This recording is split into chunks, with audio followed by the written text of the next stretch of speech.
Silicones हो गया था पूरा, है ना।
देखिए बेटा, है ना, अब हम लोग स्टार्ट कर रहे हैं नया टॉपिक। नया टॉपिक है सिलिकेट्स, है ना। टॉपिक सिंपल है।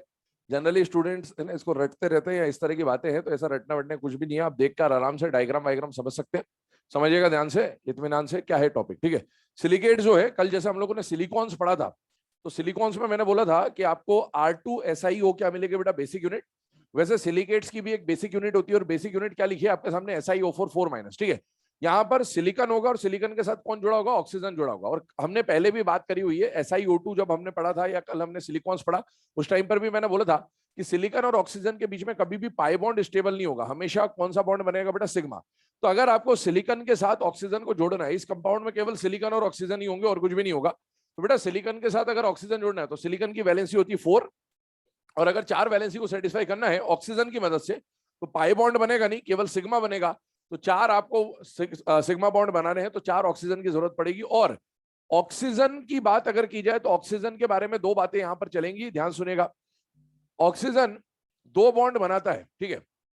अब अगर ऑक्सीजन 2 बॉन्ड बनाता है तो ऑक्सीजन के पास 2 पॉसिबिलिटी है, क्योंकि ये सिलिकॉन के साथ ही बॉन्ड बनाना है। तो सिलिकॉन के साथ ये पाई बॉन्ड तो बना नहीं सकता, तो इसको सिग्मा और सिग्मा बॉन्ड ही बनाना है। तो या तो ऑक्सीजन 2 सिलिकॉन से जुड़ा होगा, जैसे SiO2 का डायग्राम याद करिए तो SiO-Si की चेन बनती है। और या फिर जो ऑक्सीजन होगा उसके ऊपर नेगेटिव चार्ज होगा, तो नेगेटिव चार्ज वाला ऑक्सीजन कैसा बॉन्ड बनाएगा बेटा, सिंगल।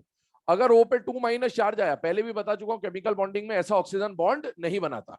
तो आपके सामने 2 तरह के ऑक्सीजन मिलेंगे इस पूरे टॉपिक में, जो कि मेन क्वेश्चन यहीं से बनता है कि अगर न्यूट्रल ऑक्सीजन हुआ तो कितने बॉन्ड बनाएगा, 2। और दोनों बॉन्ड कैसे बनाएगा, पाई बनाएगा, सिग्मा बनाएगा, सिग्मा। तो ऐसा ऑक्सीजन जो न्यूट्रल होगा वो यहां पर 2 सिलिकॉन के बीच में शेयर हो रहा होगा। और ऐसे ऑक्सीजन एटम को हम लोग बोलेंगे शेयर्ड ऑक्सीजन एटम। क्या बोलेंगे, शेयर्ड ऑक्सीजन एटम। तो आपसे क्वेश्चन यही पूछता है सिलिकेट्स में कि कितने शेयर्ड ऑक्सीजन एटम है या कितने नहीं है, ठीक है। तो जो ऑक्सीजन न्यूट्रल मिल रहा होगा उस न्यूट्रल वाले को आप क्या मानेंगे, शेयर्ड ऑक्सीजन एटम। ये बात फिक्स अभी लिखवा दूंगा नोट में। और अगर O के ऊपर नेगेटिव चार्ज आ रहा है तो ऐसा जो मोनो चार्ज ऑक्सीजन होगा, चार्ज यहां पर जब भी आएगा तो -1 नेगेटिव ही आएगा। तो अगर चार्ज वाला ऑक्सीजन है वो कैसा बॉन्ड बनाएगा, सिंगल बॉन्ड बनाएगा। और सिंगल बॉन्ड बनाएगा तो ये शेयर्ड ऑक्सीजन नहीं होगा। ऐसे ऑक्सीजन जो सिंगल बॉन्ड बना रहा होगा उसको हम बोलेंगे मोनोवैलेंट ऑक्सीजन एटम। क्या बोले जाएगा, मोनोवैलेंट ऑक्सीजन। तो 2 नाम आएंगे इस पूरे टॉपिक में, एक तो शेयर्ड ऑक्सीजन एटम और एक monovalent oxygen atom. Shared oxygen किसको बोलेंगे, जो न्यूट्रल होगा। और जो चार्ज वाला ऑक्सीजन होगा उसको क्या बोलेंगे बेटा, मोनोवैलेंट ऑक्सीजन एटम, ठीक। दूसरी बात, सिलिकेट का फॉर्मूला आपको कुछ भी दिखे, ध्यान सुनना, सिलिकेट का फॉर्मूला आपको कुछ भी दिखे, SI के साथ 2O दिखे, 3O दिखे, 4O दिखे, कुछ भी दिखे, सिलिकेट में एक बात पक्की है, हर सिलिकॉन के साथ 4 ऑक्सीजन जुड़े होंगे। ये बात आपको बिल्कुल क्लियर होनी चाहिए। भले फॉर्मूले में कुछ भी दिख रहा हो लेकिन इसका बेसिक यूनिट यही है। तो हर सिलिकॉन के साथ 4 ऑक्सीजन जुड़े होते हैं। अब काउंटिंग में कई बार क्या होता है कि वो ऑक्सीजन शेयर होता है। तो जैसे आप सॉलिड स्टेट में कोई कॉर्नर वाला है तो 1/8 काउंट करते हैं, ऐसा काउंट करते हो, काउंटिंग की वजह से चेंज हो जाएगा। लेकिन आपको ये ध्यान रखना है कि सिलिकॉन के साथ कितने ऑक्सीजन जुड़े होंगे, 4, ये कंफर्म है। ठीक है, अभी हम डायग्राम देखेंगे तो उसमें बातें और क्लियर होगी।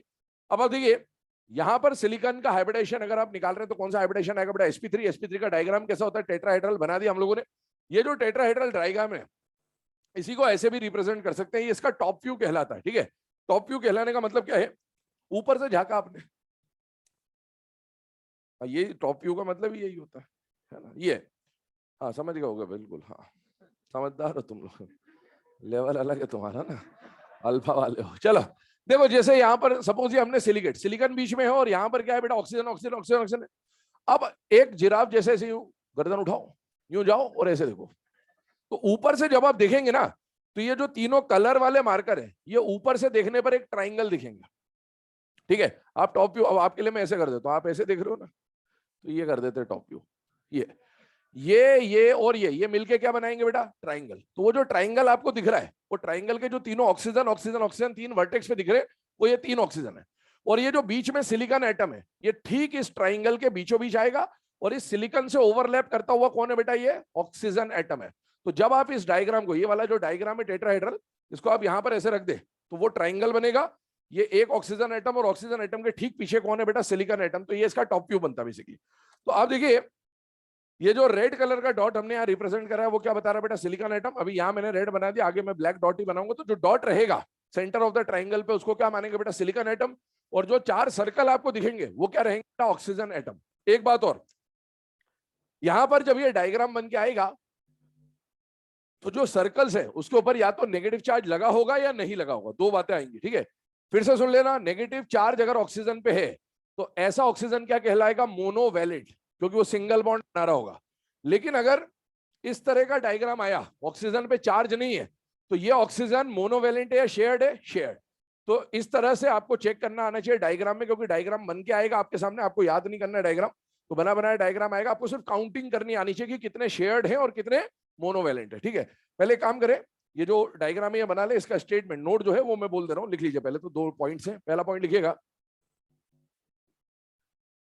न्यूट्रल ऑक्सीजन एटम, पॉइंट लिखिएगा, neutral oxygen atom, neutral oxygen atom is considered as, neutral oxygen atom is considered as shared oxygen atom, neutral oxygen atom is considered as shared oxygen atom. और दूसरा point लिखें, charged oxygen atom, charged oxygen atom, charged oxygen atom is considered as monovalent oxygen atom, charged oxygen atom is considered as monovalent oxygen atom. ठीक है, ये 2 point आपको ध्यान रखने हैं, इन्हीं पॉइंट से हम लोग, अब इसमें वैसे कुछ याद रखने वाला है नहीं, सिंपल सा बॉन्डिंग का कॉन्सेप्ट है। अब आप देखिए ये जो पार्ट है इसको साइड में रखते हैं, अब इसके टाइप्स पे जाते हैं ना। एनसीईआरटी में आपको केवल ये और ये डायग्राम, इधर देखो मेरी बात सुनना, एनसीईआरटी में ये दोनों डायग्राम मेंशन्ड है, बस बनते डायग्राम इन सबके हैं, पर इनके किसी के भी डायग्राम एनसीईआरटी ने नहीं दे रखे, इनके सिर्फ नाम दे रखे हैं एनसीईआरटी ने। और इसीलिए हम इतना पढ़ रहे हैं कि एग्जाम में आपको कभी भी डायग्राम बनाने के लिए नहीं आएगा, आपको बना बना डायग्राम आएगा, आपको आइडेंटिफाई करना है, कैसे आइडेंटिफाई करना है उसके लिए आपको ये टेबल याद होना चाहिए। टेबल याद करना है आपको, ठीक है, टेबल कैसे याद करना है, सीक्वेंस यही रखना है, एक लाइन बोल रहा हूं याद कर लीजिएगा, और प्यारो सिंगल साइकिल शीट 3, क्या बोला मैंने, है ना, वो टेबल आपके सामने बना हुआ है, आप इससे कंपेयर कर लें, और प्यारो सिंगल साइकिल शीट 3, है ना, ये ऐसी सीक्वेंस में आपको टेबल याद होना चाहिए। और का मतलब हो गया ऑर्थो, प्यारो का मतलब हो गया पायरो, सिंगल हो गया, शीट साइकिल हो गया, शीट हो गया, और 3 हो गया मतलब 3D हो गया। ये 6 सिलिकेट्स के टाइप है। इन टाइप्स को अगर आप देखें, इधर ध्यान सुनना भी है ना, आपको यहां पर इनके फॉर्मूले बनाने, अगर आपने यहां पर गड़बड़ कर दी तो फिर आगे पूरा टेबल आपका गड़बड़ है, ध्यान रखना, इसलिए इसका सीक्वेंस आपको याद होना ही चाहिए। अब सुने, इन सब में से जो ये 3rd और 4th वाला है, इसकी पूरी की पूरी एंट्री एक जैसी चलेगी। 3rd और 4th की सारी एंट्रीज आगे जो भी हम करेंगे वो एक जैसी होगी।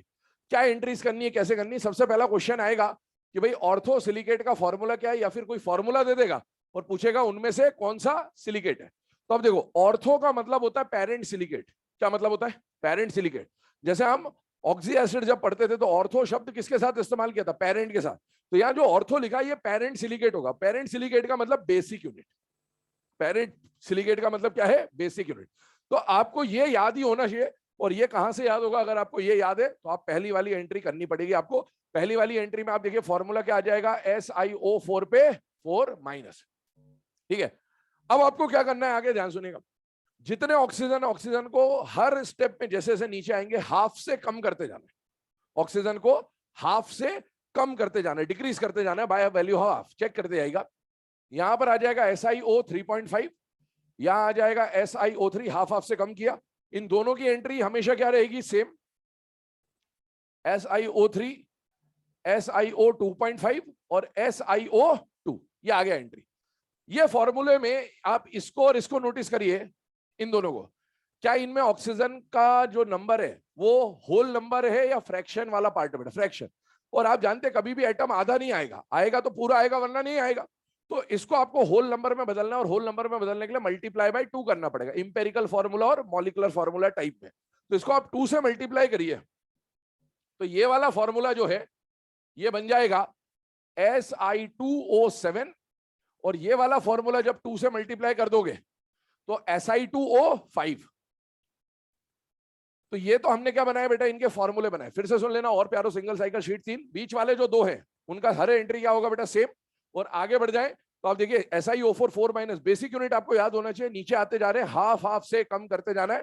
जहां पर डेसिमल आ रहा है उसको मल्टीप्लाई बाय 2 करके आपने क्या कर दिया बेटा? होल नंबर बना दिया। अब सुने, दूसरा पॉइंट जो आपको आना चाहिए यहां पर वो है चार्ज निकालना। चार्ज कैसे निकालना? ऊपर वाला चार्ज भी रटने की जरूरत नहीं है, आप समझिए। एक सिलिकॉन का ऑक्सीडेशन स्टेट कितना होता है बेटा? +4, कार्बन फैमिली का मेंबर है। और ऑक्सीजन का स्टेट क्या होता है? -2। तो बस यही लेकर आप कैलकुलेशन करेंगे। जैसे एक सिलिकॉन है तो कितना होगा बेटा? +4, और 4 ऑक्सीजन है कितना होगा? -8। 4 - 8 कितना बचेगा? -4। वही चार्ज लिखना है आपको। यहाँ आइए, 2 सिलिकॉन पे +8, 7 ऑक्सीजन पे -14, तो -14 + 8 कितना बचा? -6। तो इसका चार्ज आ गया -6। आप इनको कैलकुलेट करिए, ये चार्ज आपको मिल जाएंगे, इत्मीनान से देख लो। ठीक है, तो ये चार्ज निकालने का तरीका है। +4 और -2 लेकर आप चार्ज निकाल सकते हैं। और सुने, इनमें से ये जो स्ट्रक्चर्स हैं बेसिकली, है ना, ऊपर वाला छोड़ देते हैं, इन स्ट्रक्चर्स को देखिए, ये सारे पॉलीमेरिक स्ट्रक्चर होते हैं। कैसे स्ट्रक्चर होते हैं बेटा? पॉलीमेरिक। तो मैंने होल N लगा दिया इनके लिए। अब आगे सुनिएगा, क्वेश्चन आएगा आपसे, number of shared oxygen atom पर सिलिकॉन। पर सिलिकॉन मतलब एक यूनिट को हम बात कर रहे हैं, तो एक यूनिट मतलब एक ट्राइंगल को माना जाएगा। ये हमेशा ध्यान रखें, भले आपको यहाँ 2 दिख रहे हो या 5 दिख रहे हो, उससे कोई मतलब नहीं है। एक सिलिकॉन को सिंगल यूनिट, एक ट्राइंगल को क्या मानेंगे बेटा? बेसिक यूनिट, सिंगल यूनिट मान के चलेंगे। अब आप देखिए यहां पर शेयर्ड ऑक्सीजन एटम कितने होंगे? 0। यहां से आपको इसकी एंट्री तो यहीं से मिलेगी आपको। बताइए, चारों ऑक्सीजन पे -1 -1 -1 -1 है या नहीं बेटा? है। इसका मतलब है सारे मोनोवेलेंट है, और सारे मोनोवेलेंट है मतलब शेयर्ड कोई भी नहीं होगा, क्योंकि शेयर्ड वाला तो न्यूट्रल होना चाहिए और यहाँ न्यूट्रल एक भी ऑक्सीजन नहीं है। अब आप देखिए, यहां पर नीचे आने पर आपने हाफ से डिक्रीज किया था, यहां पर नीचे आने पर आप 1 से इंक्रीज करेंगे। इन दोनों की एंट्री सेम, ये आपका टेबल बन जाएगा। अब ये टेबल में ये जो एंट्रीज बताई गई है, ये तो डायरेक्ट ट्रिक से अपन ने टेबल बनाया। इसको समझते हुए अपन सॉल्व करेंगे कि डायग्राम वाइग्राम से कैसे क्या सॉल्व करना है, ध्यान सुनना, है ना। सबसे पहली बात, इस ऑर्थोसिलिकेट का फॉर्मूला आपके सामने लिखा हुआ है। इस वाले फॉर्मूले पे आइए, Si2O7 समझना है ना, समझते हुए अब इसको एंट्री करेंगे। पहला वाला जो फॉर्मूला है ना, फॉर्मूला बाई चांस आपको एग्जाम में लिख के दे दिया, तो फॉर्मूले से आप कैसे सॉल्व करेंगे उसको देखिए। जब आपको फॉर्मूला दिया गया तो आपको ये यहां पर देख रहा है कि हर सिलिकॉन, एक सिलिकॉन देखना है आपको, ये बात ध्यान रखना हमेशा। एक सिलिकॉन से कितने ऑक्सीजन जुड़े होंगे? 4, कंफर्म है। चाहे आपको यहां पर एक सिलिकॉन से 2 दिखे, चाहे आपको एक सिलिकॉन से 3 दिखे, कुछ भी दिखे, सिलिकॉन से कितने ऑक्सीजन जुड़े होंगे? 4। सिलिका है, सिलिका याद करो, एक सिलिकॉन से 4 ऑक्सीजन ही जुड़े होते, लिखते SiO2 थे क्योंकि half half half half count होता। तो इसीलिए बोल रहा हूं, आपको फॉर्मूला कुछ भी दिखे, आपको ये कंफर्म होना चाहिए कि एक सिलिकॉन से कितने ऑक्सीजन जुड़े? 4, तभी आपका कैलकुलेशन हो पाएगा। अगर आप इसके अकॉर्डिंगली चले गए तो फिर गड़बड़ हो जाएगी। तो आप देखिए, एक सिलिकॉन से 4 ऑक्सीजन, और चारों ऑक्सीजन पे क्या होगा बेटा? -1 -1 -1 -1 -1 वाले चार्ज वाला जो ऑक्सीजन है उसको क्या बोलेंगे? शेयर्ड बोलेंगे या मोनोवेलेंट बोलेंगे? मोनोवेलेंट। तो इसका मतलब यहाँ पर शेयर्ड ऑक्सीजन कितने हो गए? 0। अब आपसे पूछेगा मोनोवेलेंट कितने हैं, तो इसका और उसका सम हमेशा 4 ही होगा। कुछ ऑक्सीजन मोनोवेलेंट, कुछ शेयर्ड, तो ये 0 है तो वो 4 होगा। आगे आइए, कितने सिलिकॉन दिख रहे हैं? 2। दो दिख रहे हैं। दो सिलिकॉन पे कितना चार्ज है? -6। तो एक के हिसाब से सोचिए, एक सिलिकॉन पे कितना चार्ज होगा? -3। सोचिए आराम से, -3। अगर एक सिलिकॉन से -3 है तो बताइए 4 ऑक्सीजन में से कितने ऑक्सीजन पे माइनस आएगा? 3 पे। -1 -1 -1। तो 3 क्या होंगे? मोनोवेलेंट। और एक क्या होगा? शेयर्ड। यही लिखा हुआ है, एक शेयर्ड और 3 मोनोवेलेंट। आइए यहां पर इसका फॉर्मूला देखिए, SiO3 पे -2। क्या एक सिलिकॉन है या नहीं है? है। तो एक सिलिकॉन पे कितना चार्ज दे रखा? -2। 3 ऑक्सीजन नहीं है, 4 ही। एक सिलिकॉन से 4 ऑक्सीजन है और चार्ज कितना है? -2। तो बेटा 2 ऑक्सीजन पे -1 और -1 आएगा, तो 2 मोनोवेलेंट और 2 क्या हो जाएंगे? शेयर्ड। तो यही तो लिखा है यहाँ पर, 2 शेयर्ड। ये एंट्री भी बिल्कुल सेम है, कोई दिक्कत नहीं। यहां देखिए, 2 सिलिकॉन पे -2 है, तो एक पे कितना है? -1। एक सिलिकॉन से कितने ऑक्सीजन जुड़े? 4। 4 में से एक पे -1, तो एक क्या हो गया? मोनोवेलेंट। 3 क्या हो गए? और लास्ट वाले में कोई चार्ज ही नहीं है, तो एक सिलिकॉन से 4 ऑक्सीजन है, सारे के सारे क्या हो जाएंगे बेटा? शेयर्ड। क्या ये बात समझ में आ गई सबको? है ना? तो ये रटना रटना नहीं है, इसको समझते चलिए। बच्चे क्या करते हैं यार, मास्टर भी क्या करते हैं, फॉर्मूले पे चले जाते हैं, फॉर्मूले से कुछ होना ही नहीं है। वहां पर 4 ऑक्सीजन है, 4 से ही सॉल्व होगा, दिखे 3 चाहे कुछ भी दिखे। अब आगे सुनिए, अब इसके फॉर्मूलों पे चलते हैं, है ना, स्ट्रक्चर पे चलते हैं। ये तो आपको टेबल कैसे क्या बनाना था वो बता दिया। इधर देखें, पहला वाला जो केस है, इसका एग्जाम्पल है जिरकॉन, इसका एग्जाम्पल है हेमीमॉर्फाइट, है ना, इसका एग्जाम्पल है स्पोडुमीन, इसका एग्जाम्पल है बेरिल, इसका एग्जाम्पल है टैल्क, और इसका एग्जाम्पल है जियोलाइट या फिर सिलिका भी आप ले सकते हैं। ठीक है, ये जो एग्जाम्पल्स आपके सामने लिखे हैं, आपको सारे एग्जाम्पल याद नहीं करने हैं, आपको सिर्फ ये पता होना चाहिए, इधर देखिए, बेरिल, और आपको ये पता होना चाहिए जियोलाइट, क्योंकि ये दो एनसीईआरटी में मेंशन है।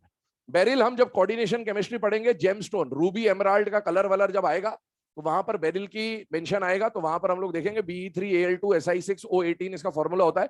तो बेरिल आपसे डायरेक्ट पूछेगा कि बेरिल किस टाइप का सिलिकेट है, तो beryl is a type of cyclic silicate, ये याद होना चाहिए। और zeolite is a type of 3D silicate. ये दो आपको याद रखने हैं, बाकी कोई याद नहीं रखना। ये जो टेल्क है, ये यहाँ पर फेवरेट है लोगों का, तो ये यहाँ पूछ लेते हैं। एनसीईआरटी से कोई लेना देना नहीं इसका, है ना। तो आपको तो ये दो याद होने चाहिए, बेरिल और जियोलाइट। ठीक, अब सुने, आते हैं इसके स्ट्रक्चर पे। पहले काम करें, आप ये टेबल बना लो, फिर स्ट्रक्चर्स पे आते हैं वन बाय वन, क्योंकि स्पेस चाहिए होगा। फटाफट बनाइएगा।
चलो बेटा, है ना, अब यहाँ पर ध्यान देंगे।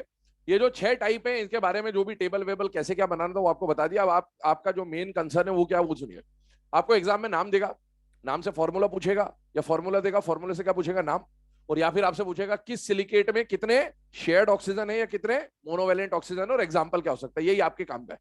अब एग्जाम में दूसरा टाइप का क्वेश्चन क्या बनेगा, आपको स्ट्रक्चर बना के दे दे, और स्ट्रक्चर बना के दे दे और पूछे कि ये स्ट्रक्चर किस सिलिकेट का है। ठीक है, हालांकि मैं फिर से बोल रहा हूं, एनसीईआरटी में स्ट्रक्चर नहीं दिए हुए हैं, तो आपको डायरेक्ट क्वेश्चन ऐसा नहीं आएगा, बट फिर भी क्योंकि अब स्ट्रक्चर बना के देगा ही, तो फिर आपको बस जज करना आना चाहिए कि कौन सा सिलिकेट है या कौन सा सिलिकेट नहीं है, या फिर नाम दे देगा और बोलेगा कौन इस सिलिकेट को फॉलो कर रहा है। तो अब आपको नाम के साथ ये फॉर्मूला याद होना चाहिए कि किसका कौन सा फॉर्मूला होता है, बनाने का तरीका आपको बता दिया गया। अब चेक करिएगा वन बाय वन। सबसे पहला जो सिलिकेट हम लोग देख रहे हैं वो कौन सा सिलिकेट है बेटा? Ortho silicate. तो ऑर्थो में कुछ भी नहीं है, ये जो फॉर्मूले आपके सामने लिखे हैं, स्ट्रक्चर बने हुए, यही फॉर्मूले या यही स्ट्रक्चर है, इसके ध्यान से दिखेगा। मैं इसको पहले सिंपल इस टाइप में बना रहा हूं क्योंकि ये समझना थोड़ा आसान होता है, और इसको भी फिर बना रहे हैं साथ में। अब आप देखो, ऑर्थो सिलिकेट अगर है, ध्यान सुना, ऑर्थो सिलिकेट अगर है तो आपको क्या बोला कि ऑर्थो सिलिकेट में ये इसका बेसिक यूनिट होगा SiO4 माइनस, और इसको ट्राइंगल के फॉर्म में जब दिखाया जाएगा तो ट्राइंगल का फॉर्म इसका आपके सामने पहले से ही बना हुआ है, तो यही इसका ट्राइंगल फॉर्म होगा। हर ऑक्सीजन पे क्या लगा हुआ है बेटा? -1 -1 -1 और -1। इसमें कुछ भी नया नहीं है, जो आप पढ़ चुके हैं वही है। अब आगे आइए, सेकेंड केस पे चलते हैं। सेकेंड केस कौन सा आ रहा है बेटा? पायरो सिलिकेट, जिसको हमने क्या बोला था? और प्यारो, है ना? तो पायरो सिलिकेट पे आ रहे हैं, ध्यान सुना। पायरो एसिड याद करिए, पायरो मतलब डाई होता था, 2 से बनता था, 2 बेसिक यूनिट जब मिलती थी तब जाके ये बनेगा। ध्यान सुना, पानी वानी मत निकाल देना यहाँ पर, है ना? हाइड्रोजन नहीं है इसके पास कि 2 यूनिट को जोड़ दो पानी निकाल दो मजे से, ना? यहाँ पानी वानी मत निकालना, है ना? हर जगह नहीं निकालते पानी, सुने? हाँ हाँ, बहुत बढ़िया बेटा, समझने के लिए बोला था। चले इधर देखें, ये अब इस स्ट्रक्चर को देखिए, आपको सिर्फ स्ट्रक्चर देख के पहचानना आना चाहिए। फिर से बोलो, स्ट्रक्चर रटने नहीं, आपको सिर्फ देख के पहचानना सीखिएगा। इस वाले केस में आपको एग्जाम में सपोज इस तरह का स्ट्रक्चर दिया गया, अब आप यहां पर इसको टोटल फॉर्मूला बनाने की कोशिश करिए।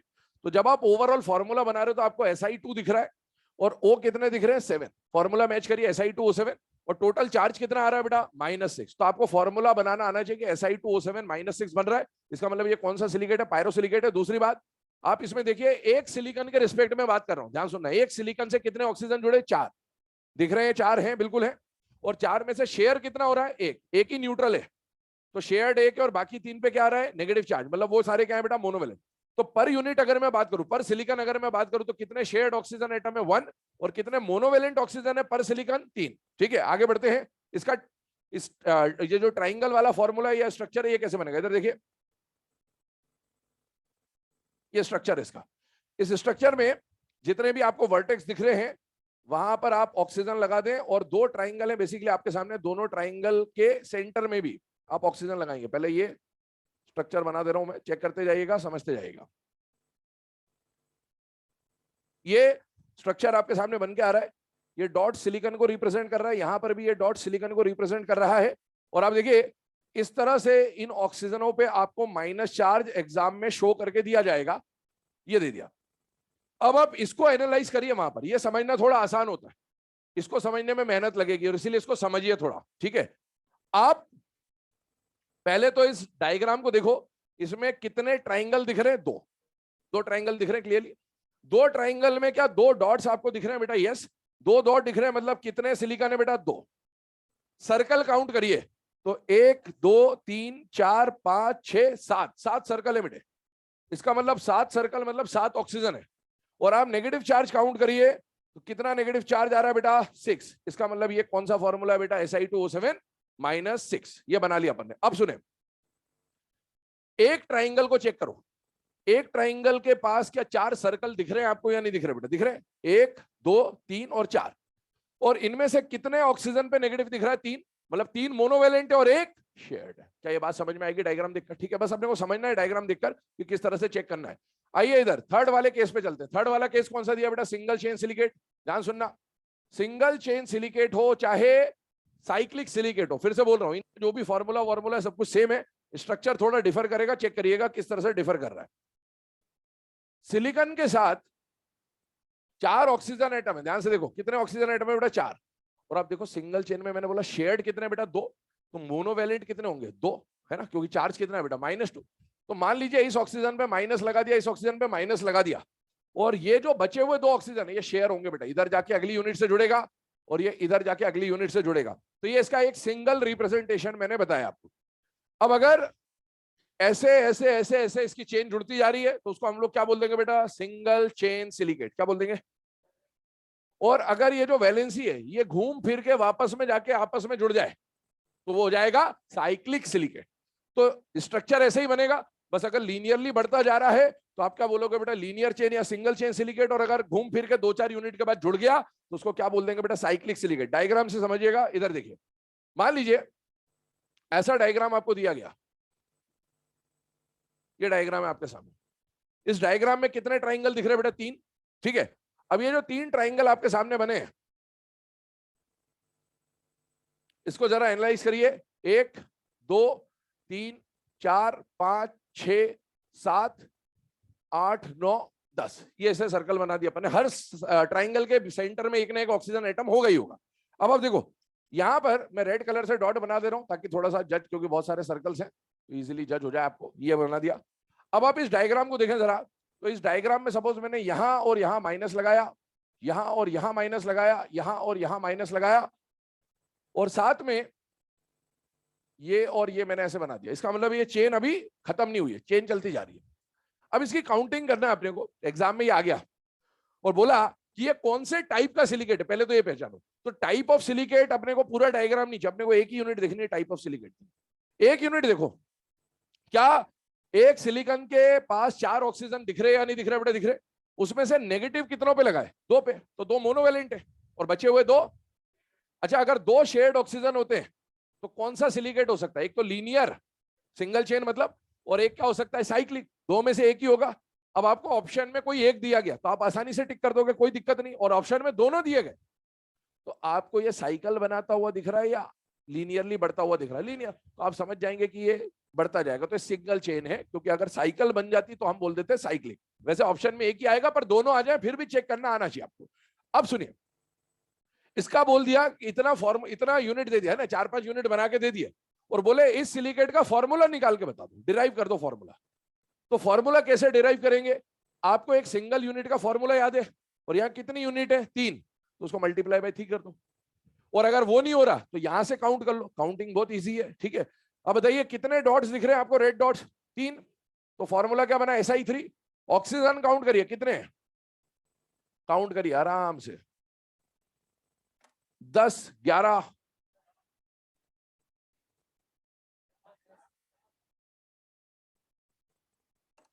ये ध्यान रखना, आधा आधा जाएगा।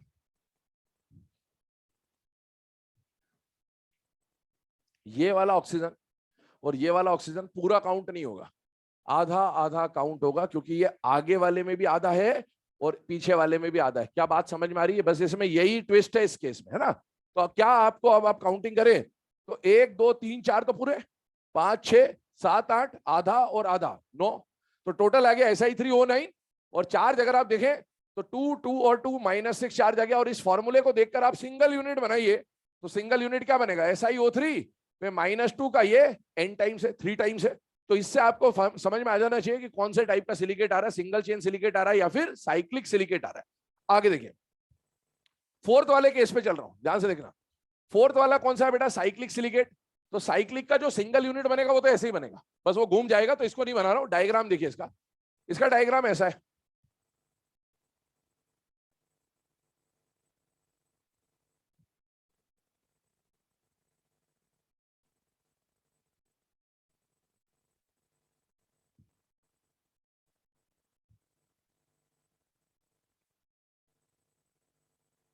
चेक करिए इस डायग्राम को, है ना। डायग्राम आपको एग्जाम में बना हुआ आ रहा है और आपको चेक करना है कि भाई किस तरह से क्या है। तो आप देखें, पहली बात तो इसमें ट्राइंगल आपको दिख कितने रहे बेटा, दिख तो 4 रहे हैं 3, जितने भी ध्यान, एप्टीट्यूड का क्वेश्चन सॉल्व नहीं करा रहे, है ना, कि कितने ट्राइंगल है काउंट करो, वो नहीं चल रहा है, ठीक है। 3 ट्राइंगल है आपके सामने, वो 3 ट्राइंगल है, तो यहाँ पर 3 आपको डॉट दिख रहे हैं, मतलब उसी से आप काउंट करेंगे कितने ट्राइंगल, तो 3 ट्राइंगल है। और साथ में सुनेगा, यहाँ पर जो ये सेंटर वाला ऑक्सीजन होगा इसमें तो हमेशा ही नेगेटिव होगा, क्योंकि वो किसी से शेयर नहीं हो रहा होगा। इसके अलावा सपोज यहाँ, यहाँ और यहाँ हमने क्या लगा दिया बेटा, नेगेटिव चार्ज। और आप देखिए ये हो गया शेयर, ठीक है। काउंट करेंगे इसको 1 बाय 1। अब देखिए, सबसे पहले आपसे पूछा कि ये कौन से टाइप के सिलिकेट का डायग्राम है, तो आपने एक सिंगल यूनिट देखना है।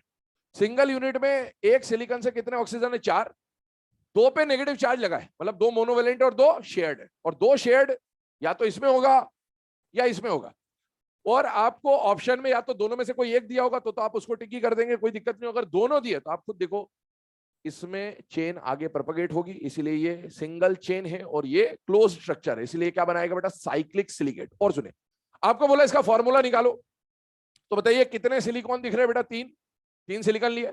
अच्छा, मैंने किसी ऑक्सीजन के साथ जैसे यहाँ डॉट और डॉट लगाए थे, वैसे कहीं डॉट लगाए क्या यहाँ पर, नहीं, इसका मतलब कोई भी शेयर नहीं हो रहा, तो वो आधा आधा काउंट करने वाला रोल यहाँ नहीं है, यहाँ सारे काउंट होंगे एज इट इज। तो टोटल आप देखेंगे तो 9 ऑक्सीजन मिलेंगे और टोटल चार्ज है बेटा -6। इसको आप सिंप्लीफाई करें तो SiO3 पे -2 का होल एन टाइप का ये फॉर्मूला बन के आ जाएगा। तो ये आपका क्या बन गया बेटा, साइक्लिक सिलिकेट। इसी तरीके से पांचवे वाले पे चले, शीट सिलिकेट, तो उसका डायग्राम नहीं बना रहा हूं, सुने यहां पर देखिएगा, चेक करिएगा, मैं मतलब रैंडमली डायग्राम बना दे रहा हूं आपको, एग्जैक्ट डायग्राम पे नहीं चल रहा। ये देखिए, आपको बोला शीट सिलिकेट, शीट सिलिकेट में दो सिलिकॉन पे -2 है, तो एक सिलिकॉन पे कितना होगा, -1। तो तीनों चारों में से किसी एक सिलिकॉन पे -1 लगा दीजिए, ये भी शेयर हो रहा होगा, ये भी शेयर हो रहा होगा, ये भी शेयर हो रहा होगा, मतलब शेयर्ड ऑक्सीजन एटम कितने हो जाएंगे बेटा, 3। और इसका डायग्राम स्टार बना दो, ये एक ट्राइंगल, दो ट्राइंगल, तीन ट्राइंगल, चार ट्राइंगल, पांच ट्राइंगल और छह ट्राइंगल। ठीक है, ये ट्राइंगल इस तरह से बनेगा। तो आपको अभी यहां पर मैं एग्जैक्ट डायग्राम नहीं बना रहा हूं, यहां पर अब जो जो वर्टेक्स आ रहे हैं इन ट्राइंगल के, वहां पर आप क्या लगा देंगे, ऑक्सीजन। ठीक है, तो यार बना ही देते, चलो छोड़ो, हाँ तुम बना दो फिर, वही ऑडी ट्राई स्टार बना दोगे तुम।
जो सिक्स वाला है वो बनाएंगे नहीं हम लोग, क्योंकि सिक्स वाला ऑलरेडी जो सिलिका का डायग्राम है अपना, ठीक है, वही सिक्स वाला केस है, तो उसमें कुछ अलग से बनाने की जरूरत नहीं है।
चलो बेटा, है ना, अब ये जो डायग्राम है सिलिकेट्स वगैरह के, इसके ऊपर है ना क्या क्या डायरेक्ट क्वेश्चन बन सकते हैं, तो वो तो आपको बता दिया इसके टॉपिक को डिस्कस करते हुए। अब है ना इनडायरेक्टली अभी क्या क्या क्वेश्चन और बन सकते हैं, एक दो टाइप लिखवा दे रहा हूं। लिखिएगा पहला question, which of the following, which of the following silicate, which of the following silicate contains all four, contains all four monovalent, all four monovalent oxygen atoms per silicon atom, all four monovalent oxygen atoms per silicon atom। पहला option लिखे ortho, second लिखे pyro, तीसरा लिखे cyclic, चौथा लिखे 3D। Correct answer is ortho, है ना। चारों मोनोवेलेंट है, मतलब शेयर्ड कितने हो जाएंगे, 0, और SiO4 4- में शेयर्ड ऑक्सीजन एटम 0 ही होते हैं। अगला पॉइंट लिखे, next question, beryl is a type of, beryl is a type of, option यही चारों है, beryl is a type of cyclic silicate. Important example है, एनसीईआरटी में गिवन है, जब है ना एमराल्ड और रूबी के बारे में डिस्कशन होगा, कलर्स के बारे में, जेमस्टोन्स, वहां पर आएगा। नेक्स्ट क्वेश्चन लिखें,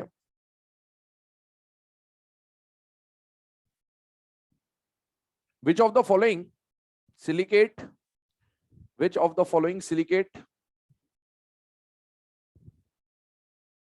contains only one shared oxygen atom, only one shared oxygen atom per silicon, only one shared oxygen atom per silicon। Options यही हैं, करेक्ट आंसर हो जाएगा पायरोसिलिकेट। ठीक है, तो इस तरह के क्वेश्चन बेटा आपको यहाँ पर फ्रेम होते हुए मिल जाएंगे। बाकी है ना स्ट्रक्चर से कैसे क्या पहचानना वो आपको बता दिया। हो सकता है एग्जाम में कोई स्ट्रक्चर बना के दे दे और उस स्ट्रक्चर को देखकर आपको आइडेंटिफाई करना हो कि कौन से टाइप का सिलिकेट है, तो आप है ना इंडिविजुअली भी काउंट कर सकते हैं। चलिए, अब सिलिकेट्स को समझने के बाद अगले टॉपिक के ऊपर आते हैं। Next topic is allotrope. हमें हमारे सिलेबस में 3 एलिमेंट्स के एलोट्रॉप्स पढ़ने हैं, और वो 3 एलिमेंट कौन कौन से बेटा, एक तो कार्बन, ग्रुप 14 से कार्बन, ग्रुप 15 से फास्फोरस और ग्रुप 16 से सल्फर। पहले कार्बन के बारे में डिस्कशन कर रहे हैं, ध्यान से देखिएगा।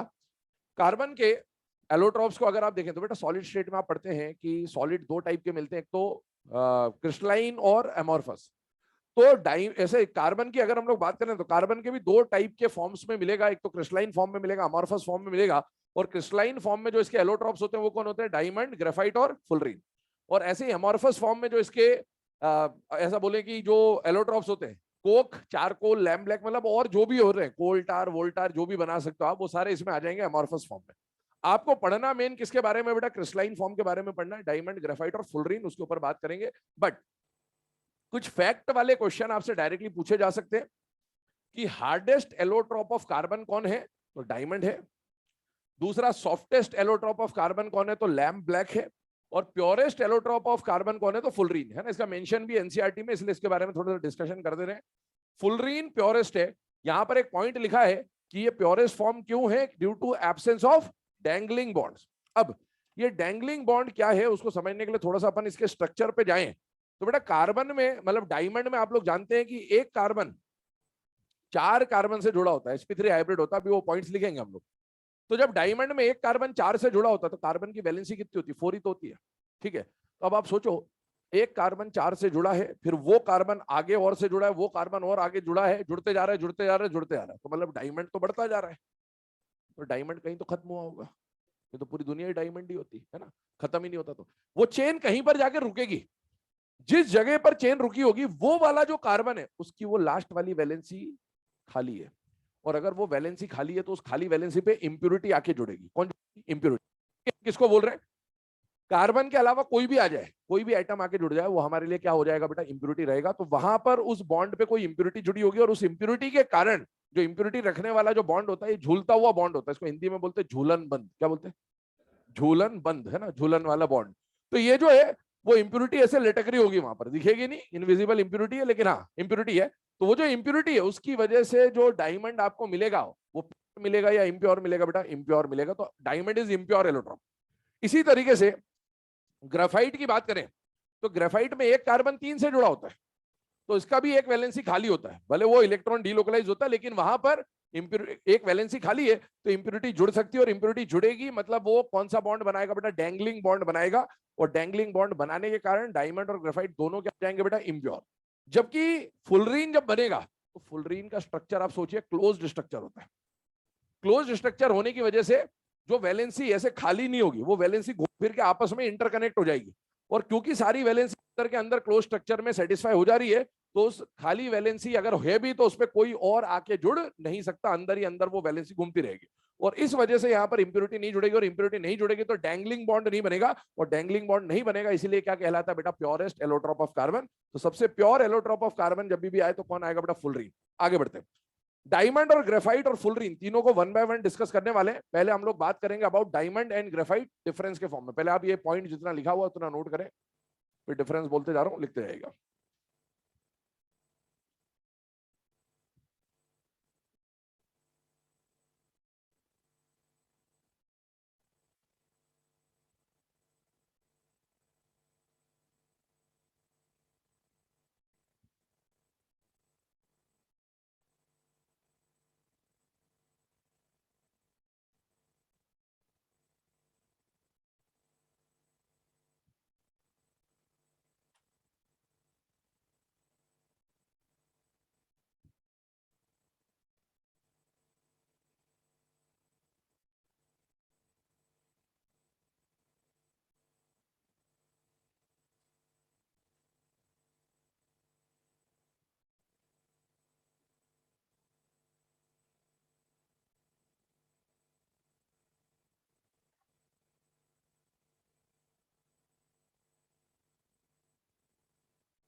चलो बेटा, है ना, डिफरेंस जो है डायमंड और ग्रेफाइट में, पॉइंट बोलते जा रहा हूं। पहला पॉइंट लिखिएगा डायमंड के साइड में, each carbon each carbon is connected with each carbon is connected with 4 other carbon atoms. Diamond में लिखेंगे each carbon is connected with 4 other carbon atoms.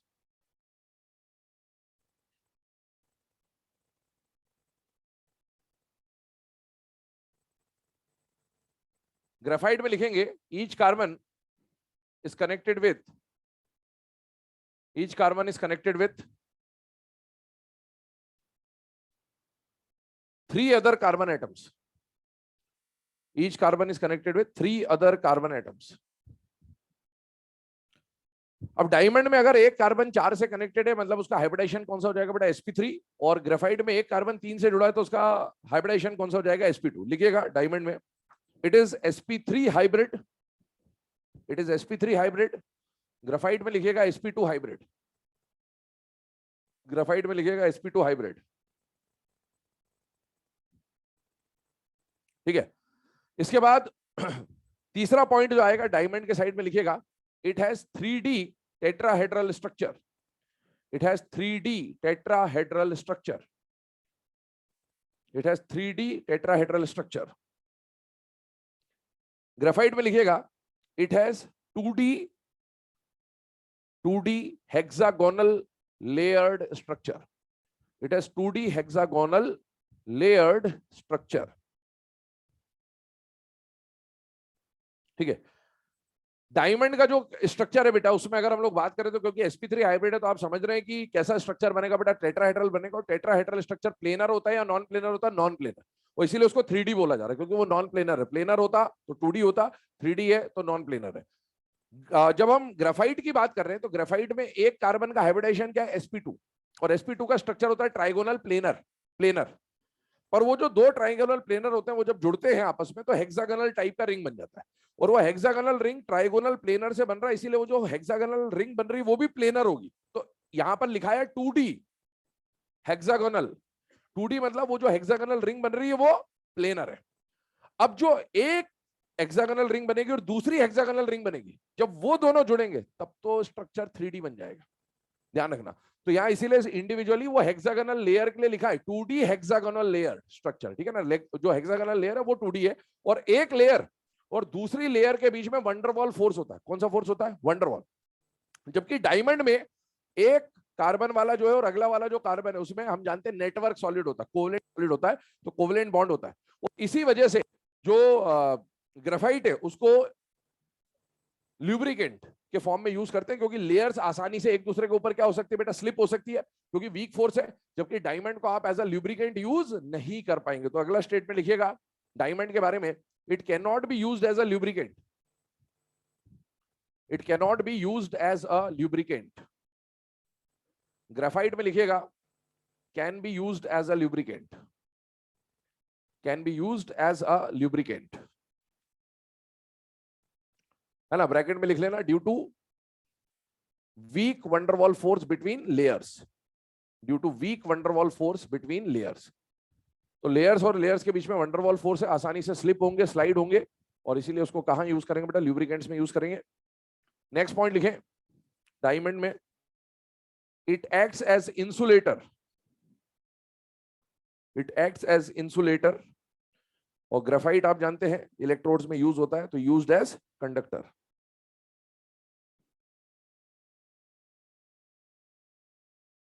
वाह, देखो डायमंड,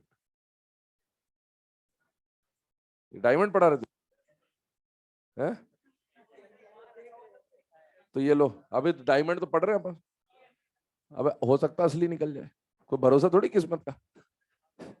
तो मेरे को जरूरत नहीं है तुम रखो, अभी तुम्हारे काम आएगा हफ्ते में, ठीक है?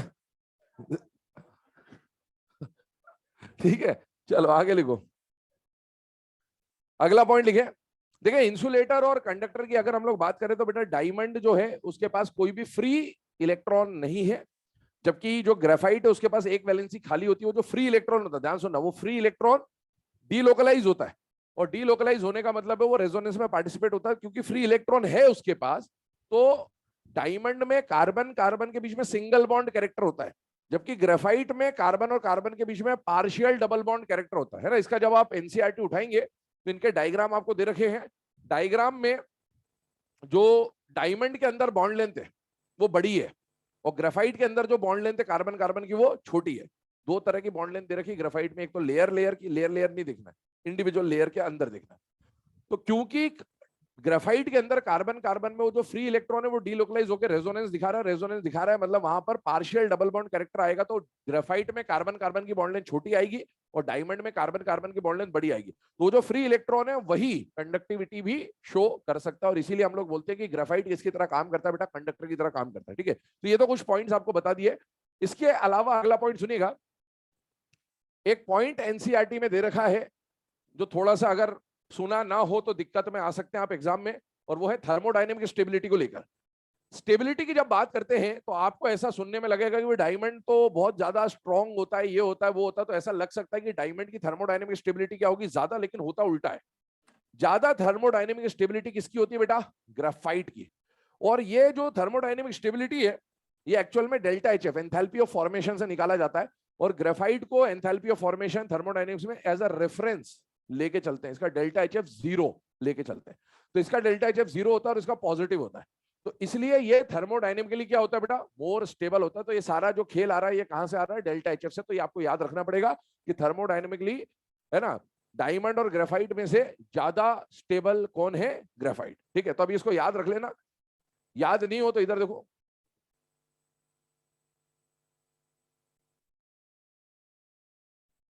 ठीक है, हाँ बस, बाकी तुम देख लेना अपने हिसाब से, ठीक है। तो कभी साइन का दिक्कत आए तो साइन बता दिया कैसे लगाना आपको, ठीक है। चलिए आगे बात करते हैं थर्मोडायनेमिक स्टेबिलिटी के बाद C60 फुलरीन।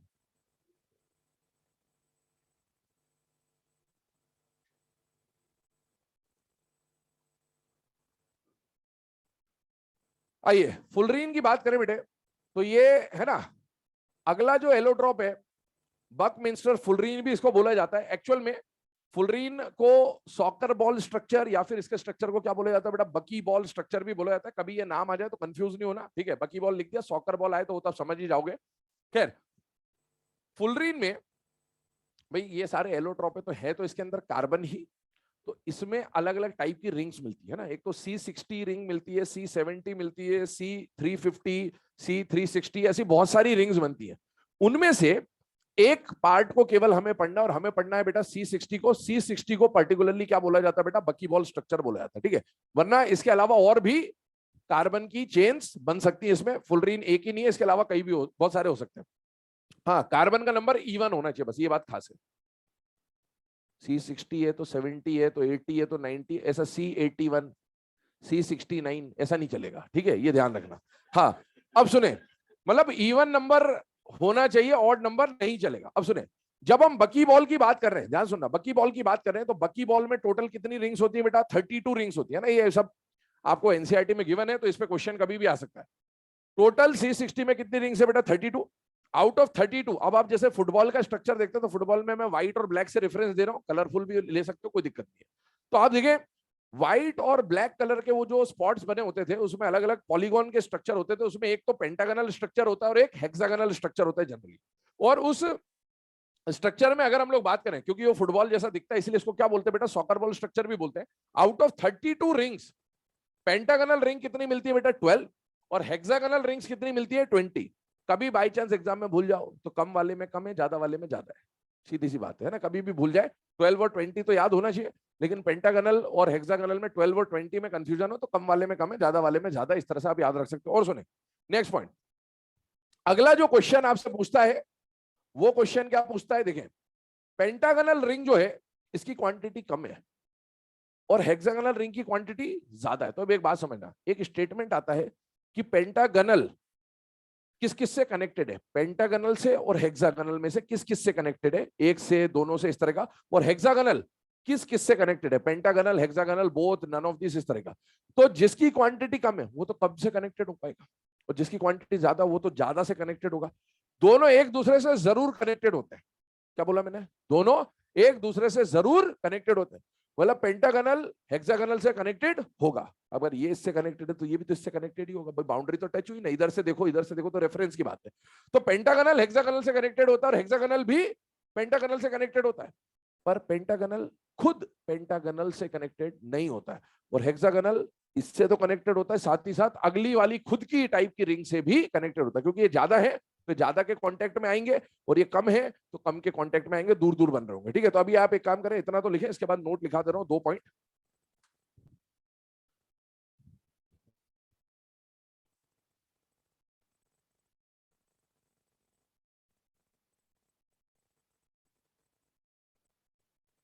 पहला पॉइंट लिखिएगा नोट में, pentagonal rings are connected with pentagonal rings are connected with only hexagonal rings. Pentagonal rings are connected with only hexagonal rings. Second statement लिखें, hexagonal rings are connected with pentagonal as well as hexagonal rings. Pentagonal as well as hexagonal rings. ठीक है। तो अभी ये जो आपके सामने fullerene का केस दिया गया बेटा, इसमें कई सारे स्टेटमेंट वाले क्वेश्चन बन सकते हैं कि which of the following statement about fullerene is correct या इनकरेक्ट। तो आपको पहला स्टेटमेंट बोल देगा C60 इज नोन एज बकी बॉल, तो ट्रू है। C60 कंटेन्स 32 रिंग्स, तो ट्रू है। In C60 there are pentagonal and hexagonal rings, out of which 12 are pentagonal, 20 are hexagonal rings. Pentagonal rings are connected to pentagonal rings, false है। Pentagonal rings are connected to hexagonal rings, true है। Hexagonal rings are connected to pentagonal rings, true है। Hexagonals are not connected to hexagonal, false है। इस तरह के बहुत सारे statement दिए जा सकते हैं, तो आपको वहां पर इसको चेक करना आना चाहिए। चलिए अब आगे बढ़ते हैं अगले एलिमेंट के एलोट्रॉप्स पे। तो जो नेक्स्ट एलिमेंट हम लोग डिस्कस करने वाले हैं दैट इज फॉस्फोरस। फॉस्फोरस और सल्फर दोनों के ऊपर डिस्कशन करेंगे। पहले हम लोग बात करते हैं बेटा फॉस्फोरस के बारे में, ध्यान सुनिएगा। फॉस्फोरस में 3 एलोट्रॉप्स मेंशन्ड है आपके सिलेबस में। उन 3 एलोट्रॉप्स की अगर मैं बात करूं तो पहला कौन है बेटा? व्हाइट फॉस्फोरस, दूसरा कौन है बेटा? रेड फॉस्फोरस, और तीसरा कौन सा बेटा? Black phosphorus. ठीक है, हमें मेनली जो पढ़ना है वो व्हाइट फॉस्फोरस और रेड फॉस्फोरस पढ़ना है, ब्लैक के बारे में जरा सा दे रखा है एनसीईआरटी ने, वो मैं आपको यहीं पे बता दे रहा हूं। सबसे पहले तीनों फॉस्फोरस के जो एलोट्रॉप्स हैं उनको आपस में क्या किया जा सकता है बेटा, इंटर कन्वर्ट किया जा सकता है ना। पहली बात तो ये समझ लें, ऐसा नहीं है कि सिर्फ व्हाइट से ब्लैक या रेड वेड बन रहा है, किसी से कुछ भी बन सकता है, लेकिन आपको केवल 2 पॉइंट्स पे फोकस करना है जो बताए जा रहे हैं। जब आप व्हाइट फॉस्फोरस को हीट करेंगे तो क्या मिलेगा बेटा, रेड फॉस्फोरस, और रेड को जब आप हीट करोगे तो क्या मिलेगा बेटा, black phosphorus. Black phosphorus 2 type के होते हैं, अल्फा ब्लैक और बीटा ब्लैक। और अल्फा ब्लैक जो फॉस्फोरस, देखो अभी हमने क्या बोला कि रेड को हीट करने पर तो ब्लैक मिल ही रहा है, लेकिन व्हाइट से भी ब्लैक मिल सकता है। तो कौन सा ब्लैक कौन से तरीके से मिलेगा, जैसे रेड को हीट करने से जो ब्लैक मिल रहा है ना आपको, वो कौन सा ब्लैक होगा बेटा, अल्फा ब्लैक।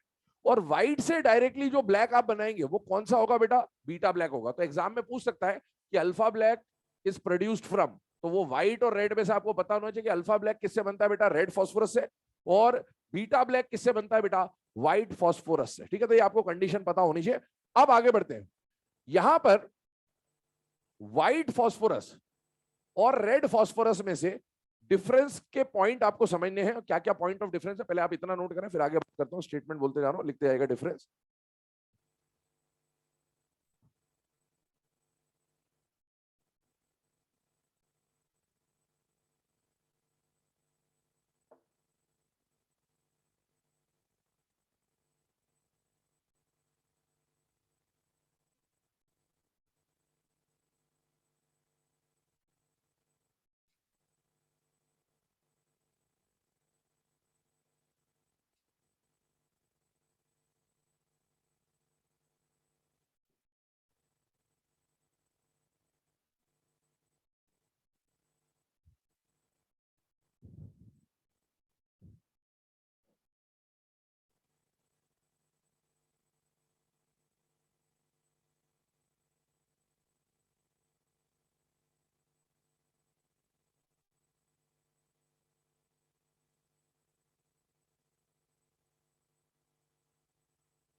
चलो, अभी यहां पर डिस्कशन कर रहे हैं हम लोग व्हाइट फॉस्फोरस और रेड फॉस्फोरस के बारे में। ध्यान सुनना, व्हाइट और रेड फॉस्फोरस में से जो व्हाइट फॉस्फोरस है उसको एक और नाम दिया जाता है, क्या बोला जाता है बेटा, येलो फॉस्फोरस, है ना। कभी नाम आ जाए एग्जाम में, सपोज येलो फॉस्फोरस क्या है, तो व्हाइट को ही आप येलो कंसिडर करते हुए चलेंगे। अब इसमें पॉइंट ऑफ डिफरेंस आपको बताते जा रहा हूं, ध्यान से सुनते जाना और लिखते जाना। पहला पॉइंट लिखिएगा, it is insoluble in water. White phosphorus में लिखा है it is insoluble in water, है ना। एग्जाम में सॉल्युबिलिटी को लेकर इसके क्वेश्चन पूछता है, और ये फॉस्फोरस और सल्फर दोनों में पूछता है कि कौन किस में सॉल्युबल है, कौन किस में इनसॉल्युबल है। तो 2 तरह के सॉल्वेंट आपको देता है, एक तो वाटर देता है और एक CH2 देता है। ये है पोलर सॉल्वेंट और ये है ऑर्गेनिक नॉन पोलर सॉल्वेंट। ठीक है, इस तरह की बात हो रही है, तो वो उसके हिसाब से पूछता है। तो पहली चीज आप लोगों ने लिखी, दोनों जो व्हाइट और रेड दोनों है, दोनों ही वाटर में इनसॉल्युबल है, दोनों साइड में सेम पॉइंट आएगा, insoluble in water, insoluble in water, दोनों ही इनसॉल्युबल है वाटर में।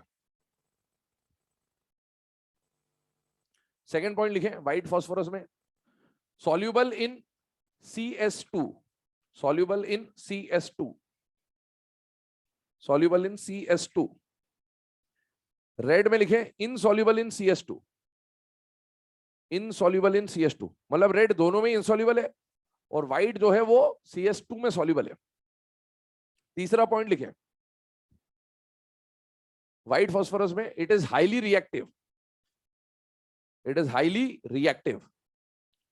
रेड में लिखें it is less reactive, it is less reactive. White phosphorus में, है ना, ये जो अपन ने लिखा इट इज हाईली रिएक्टिव, उसके ब्रैकेट में लिख लेना due to high angle strain.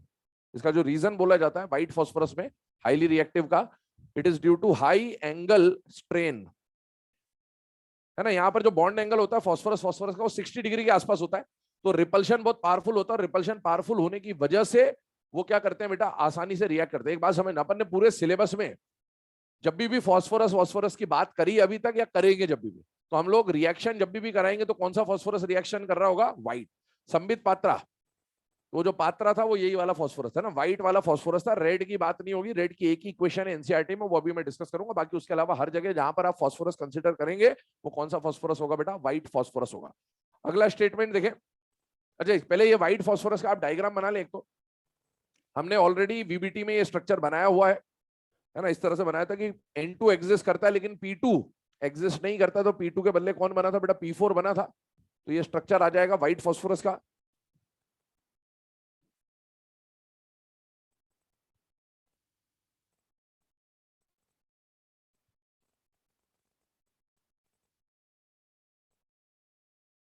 चले अब इधर ध्यान दें, व्हाइट और रेड फॉस्फोरस की अगर हम लोग बात करें तो इधर ध्यान देना, व्हाइट फॉस्फोरस जो है बेटा उसमें फॉस्फोरस कोवेलेंसी 3 में, कौन सी कोवेलेंसी बेटा, 3। और यहां भी फॉस्फोरस कोवेलेंसी 3 में, मतलब ग्राउंड स्टेट में बन रहा है, पहली बात तो ये। तो आप देखो हर फॉस्फोरस ने 3-3 बॉन्ड बना रखे, मतलब सबकी वैलेंसी सेटिस्फाइड है, किसी के पास कोई भी अनपेड वनपेड नहीं है। तो ये इसका मोनोमर स्ट्रक्चर बनता है। क्या बनता है बेटा, मोनोमर। अब मान लो एक और P4 आता है, तो अगला वाला जो P4 है उसके और इसके बीच में कौन सा फोर्स होगा बेटा, वंडर वॉल फोर्स होगा। कौन सा फोर्स होगा, वंडर वॉल। जबकि यहां पर रेड में क्या होता है कि आप देखो ये वाला जो डायग्राम है इसमें दोनों फॉस्फोरस और फॉस्फोरस जुड़े थे, यहां पर एक ये वाला रिंग मैंने हटा दिया, चेन हटा दिया, बॉन्ड हटा दिया। वो वाला ये जो बॉन्ड है, ये वाला जो बॉन्ड है ये खुल जाता है, और खुल जाएगा तो ये इधर जुड़ जाएगा और ये इधर जुड़ जाएगा। सिमिलरली इसके बीच का जो बॉन्ड है खुल गया तो एक उधर सेटिस्फाई हो गया, एक इधर सेटिस्फाई हो गया, और ये चेन ऐसे बढ़ती जाएगी। तो मतलब जो व्हाइट फॉस्फोरस होता है वो मोनोमेरिक स्ट्रक्चर होता है। मोनोमेरिक स्ट्रक्चर को यहां पर एक और नाम दिया जाता है डिस्क्रीट स्ट्रक्चर। क्या नाम दिया जाता है, डिस्क्रीट। डिस्क्रीट मतलब अकेला। तो ये डिस्क्रीट स्ट्रक्चर है, और वो कैसा स्ट्रक्चर है, मोनोमेरिक है या पॉलीमेरिक है बेटा, पॉलीमेरिक। तो स्टेटमेंट बोल दे रहा हूं, लिख लेना। और ये एंगल भी आप मेंशन कर लो, ये 60 डिग्री के आसपास होता है। हाई एंगल स्ट्रेन जो हम बोल रहे थे वो ये है। स्ट्रक्चर बना ले पहले, स्टेटमेंट बोल रहा हूं, लिखिएगा व्हाइट फॉस्फोरस के साइड में। It is discrete. डिस्क्रीट मतलब ब्रैकेट में मोनोमर लिख लेना आप। इट इज डिस्क्रीट, और रेड में लिखें it is polymeric. It is polymeric. चले नेक्स्ट पॉइंट की तरफ मूव कर रहे हैं। व्हाइट फॉस्फोरस में एक पॉइंट देखें बेटा, व्हाइट और व्हाइट के बीच में जो अट्रैक्शन था वो क्या था, वंडरवॉल। और यहां कौन है, कोवेलेंट। तो ये कोवेलेंट सॉलिड और वो मॉलिक्यूलर सॉलिड है। ये कोवेलेंट सॉलिड और वो मॉलिक्यूलर सॉलिड है। तो बताइए मेल्टिंग पॉइंट किसका ज्यादा होगा, कोवेलेंट का, और उसका मेल्टिंग पॉइंट कम, और इसकी डेंसिटी भी ज्यादा और उसकी डेंसिटी भी कम। तो अगला पॉइंट लिखे, व्हाइट फॉस्फोरस में it has low melting point and density. It has low melting point and density. और रेड में लिखे it is high melting point. It has high melting point and density. It has high melting point and density. चलिए next point की तरफ move कर रहे हैं।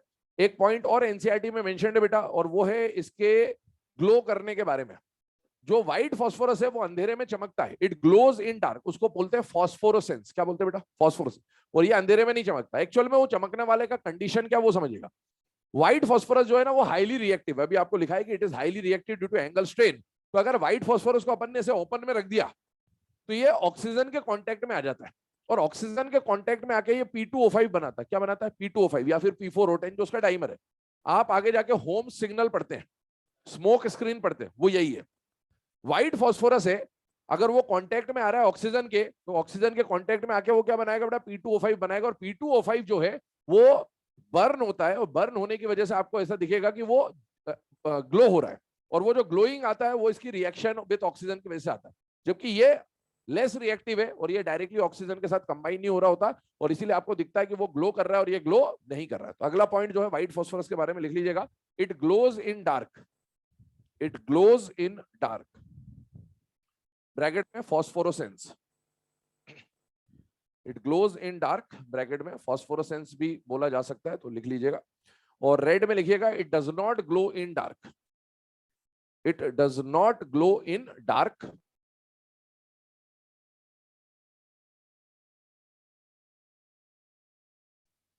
अगला पॉइंट लिखें, व्हाइट फॉस्फोरस में it is poisonous, it is poisonous, और रेड में लिखे इट इज नॉन पॉइजनस।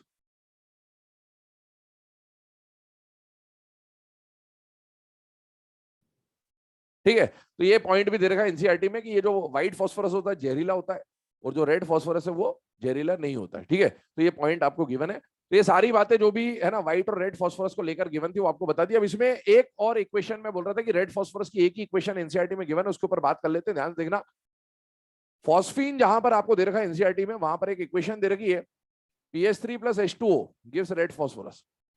तो ये रेड फॉस्फोरस का प्रिपरेशन का मेथड है, इसको नोट डाउन कर लें, कभी भी आ जाए तो रेड फॉस्फोरस की एक ही इक्वेशन है बेटे, याद होनी चाहिए।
चलो बेटा, नेक्स्ट जो आ रहा है, लास्ट जो एलोट्रॉप्स हमें पढ़ने, वो किसके एलोट्रॉप्स पढ़ने बेटा? सल्फर के। सल्फर के बारे में भी कंडीशन समझिएगा।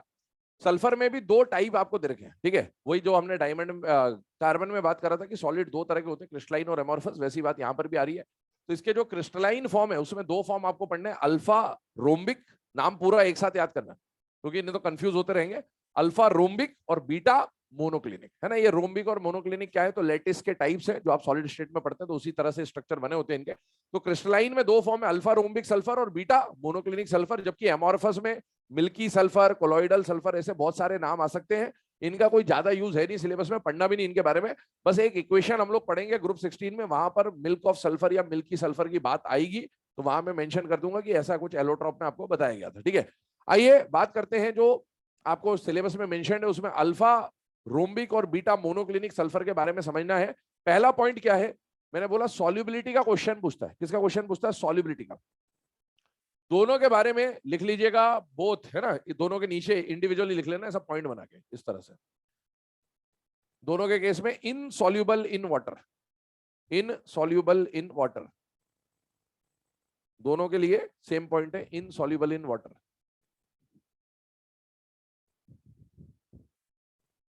Insoluble in water. इसके बाद CS2 की बात करें तो CS2 में दोनों सॉल्युबल होते हैं, soluble in CS2, soluble in CS2, soluble in CS2, soluble in CS2। तो दोनों कार्बन डाइसल्फाइड में डिसॉल्व हो जाएंगे, सॉल्युबल रहेंगे। तो ये पॉइंट है, मतलब एक जैसा ही पॉइंट है दोनों में, insoluble in water, insoluble in CS2। अब आगे सुनिएगा, अगला पॉइंट ये है कि अल्फा सल्फर और बीटा सल्फर का आपस में इंटर कन्वर्जन, जैसे हमने वहां पर रेड, व्हाइट और फॉस्फोरस को आपस में कन्वर्ट किया था, जैसे अल्फा और बीटा सल्फर को आपस में कन्वर्जन करना हो तो क्या कंडीशन है? तो बेटा अल्फा सल्फर और बीटा सल्फर दोनों इक्विलिब्रियम पे एक टेम्परेचर पे एग्जिस्ट करते हैं, और वो टेम्परेचर क्या है बेटा? 369 केल्विन। इस टेम्परेचर पे दोनों इक्विलिब्रियम पे होंगे। जैसे ही आप 369 से ऊपर जाएंगे तो रिएक्शन बीटा सल्फर की तरफ चली जाएगी, और जैसे आप 369 से नीचे आएंगे तो रिएक्शन कहां चली जाएगी बेटा? अल्फा सल्फर की तरफ। तो ये जो टेम्परेचर कहलाता है, इसको क्या बोलते हैं बेटा? ट्रांजिशन टेम्परेचर, जहां पर दोनों स्टेट आपस में क्या हो सकती है बेटा? ट्रांजिट हो सकती है। ये 369 फिर से बोल रहा हूं, टेबल ऑफ 3 है, 369, ये आप पहले भी पढ़ चुके हो। 4D की कॉन्फ़िगरेशन में D3, D6, D9 नहीं आया था, तो आप रिलेट कर पाए तो वहां से रिलेट कर लीजिएगा, वरना 3 का टेबल है, बाकी तुम जानते ही हो, ठीक है। हाँ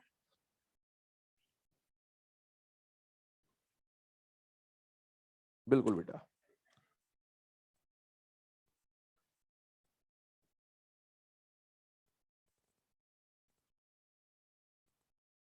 इसमें एक बात ध्यान रखना, इसका है ना, ये जो 369 केल्विन है एनसीईआरटी में डिग्री में दे रखा है, तो एग्जाम में 369 नहीं दिखेगा।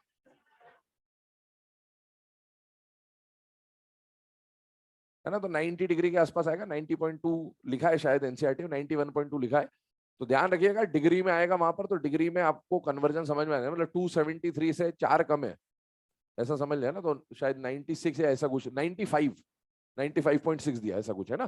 तो टेम्परेचर देख लेना, 4 डिग्री कम हो जाएगा, मतलब 96 के आसपास आएगा, 273, 373, 373 से 4 कम कर देना, तो 96 के आसपास, 95.6 एग्जैक्ट दे रखा है, तो टेम्परेचर आएगा, तो यहाँ पर आप चाहे तो और करके लिख भी लेना 95.6, है ना।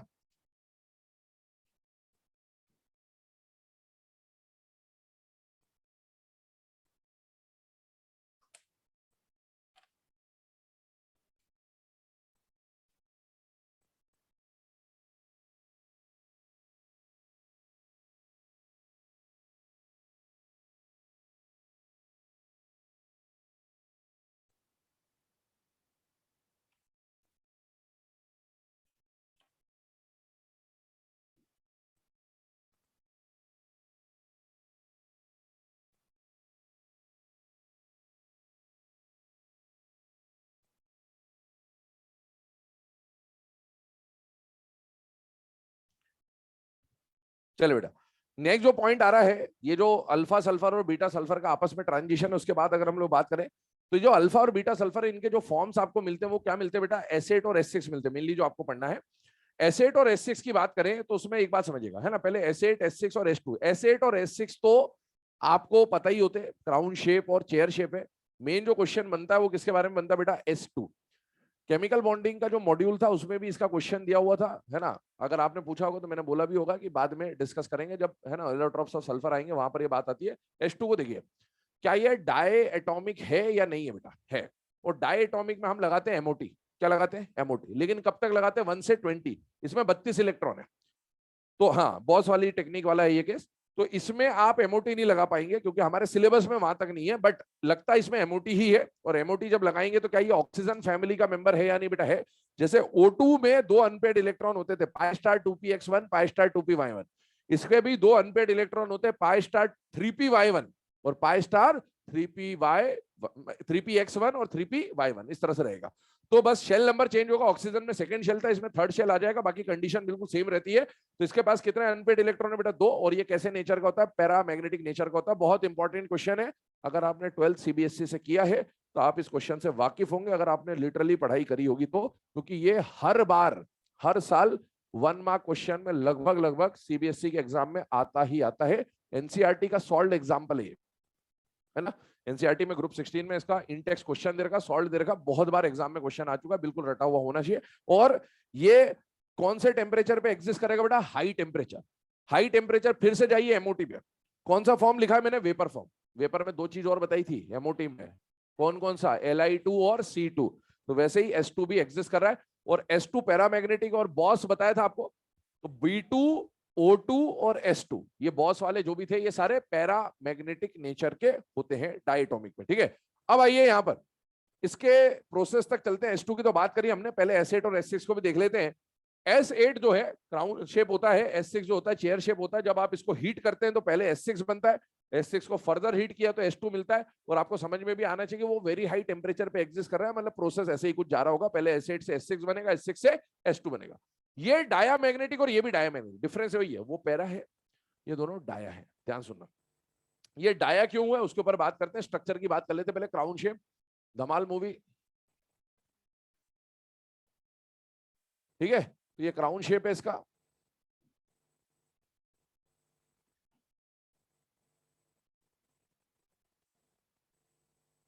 मिंत्रा का एड थोड़ी बना रहे बेटे,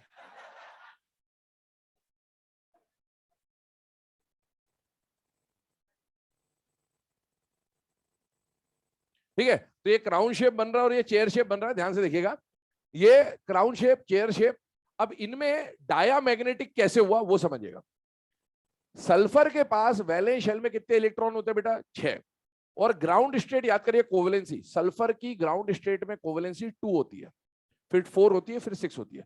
यहां दोनों में सल्फर ग्राउंड स्टेट में है, तो सल्फर के पास 2 अनपेड इलेक्ट्रॉन है और 2 अनपेड इलेक्ट्रॉन है, मतलब ये 2 कोवेलेंट बॉन्ड बना सकता है, क्योंकि अनपेड इलेक्ट्रॉन की पेयरिंग के लिए क्या बनता था? Covalent bond. आप हर सल्फर को देखिए, हर सल्फर ने 2 कोवेलेंट बॉन्ड बना रखे हैं। इसका मतलब है इनके जो जो अनपेड इलेक्ट्रॉन थे उन सबकी क्या हो चुकी है बेटा? पेयरिंग। और पेयरिंग हो चुकी है, मतलब इनका नेचर कैसा आएगा बेटा? डाया मैग्नेटिक नेचर आएगा। तो ये दोनों डाया है, बट S2 जो है वो पैरामैग्नेटिक नेचर का होता है। तो ये स्ट्रक्चर इसका नोट डाउन कर लीजिए फटाफट। अब इसमें वही क्वेश्चन पूछ सकता है, कितने एसएस लिंकेज हैं, कितने, एक सल्फर कितने सल्फर से कनेक्टेड है, ठीक है? तो वो सब आप स्ट्रक्चर के बेसिस पे सॉल्व कर सकते हैं इंडिविजुअली।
चलो बेटा, अब ये एलोट्रॉप्स के बाद अब अगले पॉइंट पे डिस्कशन कर रहे हैं। अब हम लोग इंडिविजुअल ग्रुप्स वगैरह जो है उसको स्टार्ट कर रहे हैं। सबसे पहला जो ग्रुप हम यहाँ पर डिस्कस कर रहे हैं वो कौन सा बेटा? Group number 18। ग्रुप नंबर 18 की बात करें तो ग्रुप 18 को आप जानते हैं, inert gas, noble gas, zero group, aerogens वगैरह वगैरह ये सब बोला जाता है। ये नाम ऑलरेडी आपको बता दिए गए थे पहले भी। इसके कॉन्फ़िगरेशन से स्टार्ट कर रहे हैं तो ग्रुप 18 जो है वो पी ब्लॉक में 6th ग्रुप है, तो इसमें P6 कॉन्फ़िगरेशन आएगा। और आप याद करिए तो पी ब्लॉक का जनरल कॉन्फ़िगरेशन होता था NH2 NP1 to 6, तो P6 आएगा इसमें, NH2 NP6 हो जाएगा। ये कॉन्फ़िगरेशन हीलियम फॉलो नहीं करता है। हीलियम का कॉन्फ़िगरेशन क्या होता है? 1s2। और याद करिए मेंबर्स आपके सामने लिखे हैं, helium, neon, argon, krypton, xenon, radon और ऑगी। ऑगी का प्रिपरेशन बताया था, कैलिफोर्निया का ऑगी, याद आ जाना चाहिए। इसके अलावा मैंने बोला था कि जो अबंडेंस का ऑर्डर था और नहीं है कर्जे, ये वो एलिमेंट थे जो एटमॉस्फेयर में मिलते थे। तो अब आपसे अगला क्वेश्चन पूछता है कि एटमॉस्फेयर में कौन कौन नहीं मिलता है। तो आपको समझ में आ जाना चाहिए कि रेडॉन और ऑर्गेनेसन ये नहीं मिलेगा, नॉट फाउंड इन एटमॉस्फेयर, ठीक है? उसके बाद आपको बोला था, इसका एक यूज लिखाया गया था इनर्ट एटमॉस्फेयर मेटलर्जिकल प्रोसेस में। Helium and sometimes neon are found in minerals of radioactive origin like TMC। याद आ रहा है कुछ? उसके बाद पिचब्लेंड की और भी बात करी थी, यूरेनियम वुरेनियम वो सब है ना, प्रो एक्टिनियम, नेप्ट्यूनियम, वो सब बताया था आपको। हीलियम का कमर्शियल सोर्स नेचुरल गैस है ना, ये भी याद होना चाहिए आपको, लिखा दिया था पहले। इसके अलावा इनमें से किस किस के जेनॉन के तो कंपाउंड मिलते हैं, उसके अलावा किस किस के मिलते हैं? RnF2 KrF2 radio tracer technique. और हीलियम, नियोन और argon, no true compounds have been discovered yet. ये सारी बातें आप पहले ही पढ़ चुके हैं, ठीक है? अब उसके आगे की बात करते हैं। यहां पर सबसे पहला जो इनर्ट गैस का कंपाउंड डिस्कवर हुआ है, आपको पता है कि वो कंपाउंड कौन सा बेटा? XePtF6। और उसको डिस्कवर करने वाले साइंटिस्ट का नाम क्या था? नील बार्टले। नील बार्टले, ठीक है, नील बार्टले। तो यहां पर स्टेटमेंट जो बोल रहा हूं लिखिएगा, the first ever compound of inert gas the first ever compound of inert gas to be discovered, first ever compound of inert gas to be discovered was XePTF6, was XePTF6 and was discovered by Neil Bartley, and was discovered by Neil Bartley. चलिए next point क्या आ रहा है वो देखें यहां पर। जो ये कंपाउंड डिस्कवर हुआ उसके पीछे की कहानी क्या थी। एक्चुअल में ये जो कंपाउंड है O2PTF6 ये ऑलरेडी डिस्कवर हो चुका था, और उस टाइम पर क्योंकि सारे एलिमेंट जैसे जेनॉन एलिमेंट ये डिस्कवर हो चुका था, इन सब की IE, EN, BN ऐसी प्रॉपर्टीज डिटरमाइंड थी, तो उन्होंने एक चीज नोटिस करी कि ऑक्सीजन MOT पे जाइए, O2 से पहला इलेक्ट्रॉन निकाल रहे हैं, तो उसको निकालने के लिए जो भी एनर्जी लगेगी, O2 से O2+ बना रहे, तो उसको हम लोग क्या बोलेंगे, O2 की फर्स्ट आई, और Xg से Xg+ बनाना है, मतलब वो Xg का क्या कहलाएगा बेटा, फर्स्ट आई। इन दोनों की फर्स्ट आई का वैल्यू लगभग बराबर है, एक 1170 एक 1175 है, तो 5 किलो जूल पर मोल का डिफरेंस है 1000 में से, तो कोई ज्यादा डिफरेंस नहीं है, तो ऑलमोस्ट इक्वल होते हैं। और ऑलमोस्ट इक्वल है तो उनके दिमाग में ये आया कि भाई जैसे O2PT और F6 के साथ मिलकर ये कंपाउंड बना सकते हैं, और इसको भी ये बनाने के लिए उतनी ही एनर्जी चाहिए, तो इसको भी ऐसा कंपाउंड बनाना चाहिए, और वो इसके पीछे पड़ गए। अलग अलग टेम्परेचर, प्रेशर, कंसंट्रेशन, ऐसा नहीं कि एक बार में रिएक्शन हो गई होगी, बहुत सारे है ना तामझाम किया, ये मिल गया फाइनली उनको। तो ये इसका पूरा प्रोसेस है, इसके बारे में स्टेटमेंट बोल दे रहा हूं, लिख लेना। The idea came into mind from the compound O2PTF6. The idea came into mind from the compound O2PTF6. The idea came into mind from the compound O2PTF6 because ये लिखो, because IE1 of molecular oxygen is approximately equal to IE1 of atomic xenon. IE1 of molecular oxygen is approximately equal to the IE1 of atomic xenon. ठीक है, और ये दोनों compound के फॉर्मूले आपके सामने लिखे होने चाहिए, और दोनों के बारे में एनसीईआरटी में लिखा है, जिस कलर से बना है उसी कलर के हैं, ये रेड कलर के दोनों। ठीक है, तो एनसीईआरटी में मेंशन्ड है इनके कलर, जब भी आएगा आंसर की आएगा तभी पता चलेगा बहुतों को। ठीक है, तो रेड कलर के कंपाउंड है दोनों।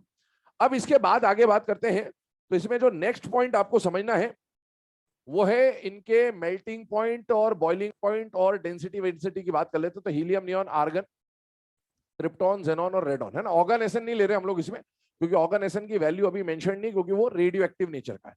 तो इनको देखें जरा ध्यान से, ये जितने भी एलिमेंट्स हैं इनमें सबसे पहले हम बात कर रहे हैं about melting point and about boiling point. तो इन सब में नीचे जाने पर मेल्टिंग पॉइंट, बॉइलिंग पॉइंट बढ़ता है, और वाटर की जो सॉल्युबिलिटी है वो भी बढ़ती है, सॉल्युबिलिटी इन वाटर भी इंक्रीज होता है, और ये इंक्रीज होता है due to increase in dipole, induced dipole attraction, induced dipole attraction, या इसको पोलराइजेबिलिटी से भी रिलेट कर देते हैं कई बार। तो देखिए दोनों पॉइंट बता दे रहा हूं, ध्यान सुनिएगा। पहली बात, एस ब्लॉक याद करिए। तो एस ब्लॉक में आपको मेल्टिंग पॉइंट और बॉइलिंग पॉइंट के लिए कहानी बताई थी मैंने, छोटा, हार्ड, बड़ा, सॉफ्ट, ऐसा कुछ याद आ रहा होगा, ज्यादा और कम, कुछ याद आ रहा है ऐसा। यहां पर आप देखिए ठीक उसका उल्टा हो रहा है, चेक कर लीजिए आराम से, ये बिल्कुल उल्टा है। ठीक है,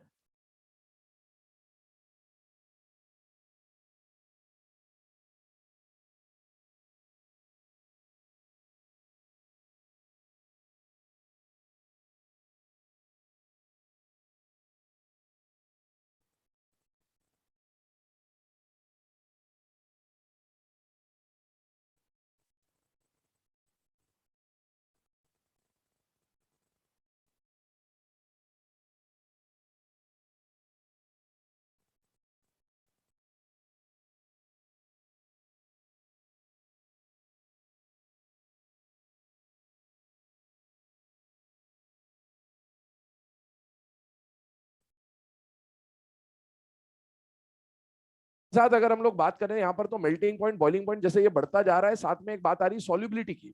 तो सॉल्युबिलिटी की बात करें तो सॉल्युबिलिटी क्या हो रहा है बेटा, बढ़ रहा है। अब सॉल्युबिलिटी बढ़ रहा है तो इसका कारण क्या है वो भी समझने की कोशिश कर लें।